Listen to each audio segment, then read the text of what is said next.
ఈ Janasena wooden memento కోసం ఇప్పుడే ఈ వాట్సాప్ నంబర్ కి కాంటాక్ట్ చేయండి. వైసీపీ అన్నిటిలో అరాచకాలే చేసింది. ముఖ్యంగా ఆంధ్రప్రదేశ్ లో ఒక అలజడిని సృష్టించి వెళ్ళిపోయిందని చెప్పుకోవాలి. ముఖ్యంగా దీని మీద పవన్ కళ్యాణ్ గారు, ఉప ముఖ్యమంత్రిగా ఉన్నటువంటి పవన్ కళ్యాణ్ గారు చాలా సీరియస్ గా నిర్ణయాలు తీసుకుంటున్నట్టుగా తెలుస్తుంది. అటు గ్రామీణాభివృద్ధి శాఖకు సంబంధించి, అలాగే అనేక పంచాయతీరాజ్ శాఖకు సంబంధించి అనేక విభాగాలకు సంబంధించి పవన్ కళ్యాణ్ గారు బ్యాక్ టు బ్యాక్ ఒకటి తర్వాత ఒకటి సమీక్షలు నిర్వహించుకుంటూ వస్తున్నారు. ముఖ్యంగా పవన్ కళ్యాణ్ గారు ఆ అధికారులకు సంబంధించి వాళ్ళ దగ్గర నుంచి ఇన్పుట్స్, గతంలో వైసీపీ చేసినటువంటి అరాచకాల పైన, వాళ్ళు చేసినటువంటి అవినీతి పైన అసలు ఎందుకని అలా చేయాల్సి వచ్చింది, అసలు వైసీపీ వెనకున్నటువంటి అధికారులు ఎవరు అని చెప్పి తెలుసుకునే ప్రయత్నం చేస్తున్నారంట.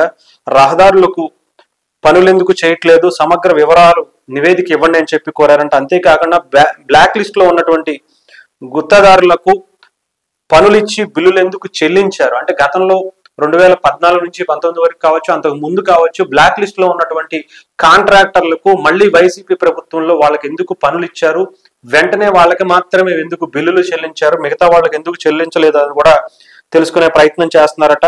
అంతేకాకుండా పనులు చేసిన ప్రతి చోట బోర్డులు పెట్టాలి, పంచాయతీరాజ్ నిధులతో పనులు చేస్తున్న ప్రాంతాల్లో నాణ్యమైన ప్రమాణాలు, బడ్జెట్ వివరాలు ప్రజలకు తెలిసేలా బోర్డులు వివిధిగా ఏర్పాటు చేయాలని చెప్పి ఉప ముఖ్యమంత్రి పవన్ కళ్యాణ్ గారు అయితే కోరారట. అంతేకాకుండా ప్రతిరోజు కూడా అధికారులను అయితే ఏదో ఒక మీటింగ్ కి సంబంధించి రివ్యూస్, అంటే అనేక శాఖలకు సంబంధించి, అటు పర్యావరణానికి సంబంధించి కావచ్చు, అడవి శాఖకు సంబంధించి కావచ్చు, అనేక విభాగాలకు సంబంధించి బ్యాక్ టు బ్యాక్ ఆయన అధికారులను పిలిపించుకుని మాట్లాడడం జరుగుతుందంట.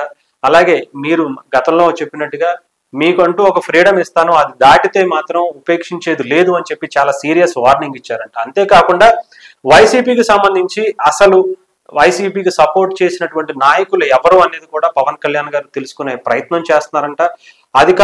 అధికారాన్ని అడ్డం పెట్టుకుని ఏ అయితే అక్రమాలు చేశారో అవన్నీ కూడా బయటికి తీసే పనిలో చేసుకుంటూనే ఒక పక్క అభివృద్ధిపై, ముఖ్యంగా పంచాయతీరాజ్కి సంబంధించిన ఆ శాఖ గురించి, గ్రామీణ అభివృద్ధి శాఖ గురించి, గ్రామీణ నీటి సరఫరా శాఖ గురించి కూడా ఆయన, ఎందుకంటే కొత్త వర్షాలు అవి వస్తున్నాయి, ఈ వర్షాలకు సంబంధించి మనం ఇప్పుడు ఎలా హోల్డ్ చేసుకోవాలి, మంచినీరు శుద్ధికరమైనటువంటి మంచినీరు ప్రజలకు ఎలా అందించాలనే దానిపై అధికారులతో సమీక్షలు నిర్వహిస్తూనే ఓ పక్క అభివృద్ధి చూసుకుంటున్నారు, ఇంకొక పక్క దాని నుంచే వస్తున్నటువంటి గతంలో 5 ఏళ్లుగా జరిగినటువంటి అవినీతిని బయటకు తీసుకుంటూ దాని మీద వెంటనే చర్యలు తీసుకునేలా ఒక రిపోర్ట్ కూడా రెడీ చేస్తున్నారంటే, ఏదేమైనా సరే ఈసారి వైసీపీని మాత్రం వదిలే ప్రసక్తి లేదు అన్నట్టుగా కనిపిస్తుంది. చాలా కన్స్ట్రక్టివ్ గా ఆయన దాని మీద రిపోర్టులు తెచ్చుకుంటూ దాని మీద లీగల్ గానే వైసీపీని ఇరికించడం అని కూడా కాదు అనకూడదు చెప్పాలంటే, వాళ్ళు చేసిన దానికి శిక్ష పడేలాగా అయితే పవన్ కళ్యాణ్ గారు చర్యలు తీసుకుంటున్నారని మాత్రం అనుకోవచ్చు.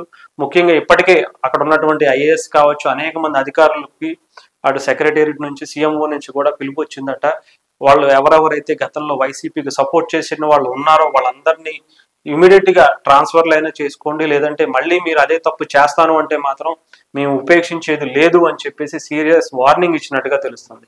వాళ్ళ మీద చర్యలు కూడా తీసుకున్నట్టుగా, గతంలో చేసిన వారందరూ కూడా వాళ్ళ ఏ తప్పు చేసినా సరే క్షమించే ప్రసక్తే లేదని చెప్పి అటు పవన్ కళ్యాణ్ గారు, చంద్రబాబు నాయుడు గారు కూడా చాలా సీరియస్ వార్నింగ్ ఇచ్చినట్టుగా తెలుస్తుంది. మరి వీళ్ళు ఏం చేస్తారు ఏంటి అనేది అయితే మరికొద్ది రోజుల్లో ఇప్పుడు ఉన్నటువంటి అధికారుల పరిస్థితి ఏంటి అనేది కూడా తెలుసుకోవాల్సి ఉంటుంది. TV24 స్టూడియోలో యాడ్ కోసం యాడ్స్ అండ్ ప్రమోషన్స్ కి ఈ కాంటాక్ట్ నంబర్ ని సంప్రదించండి 9662 16699.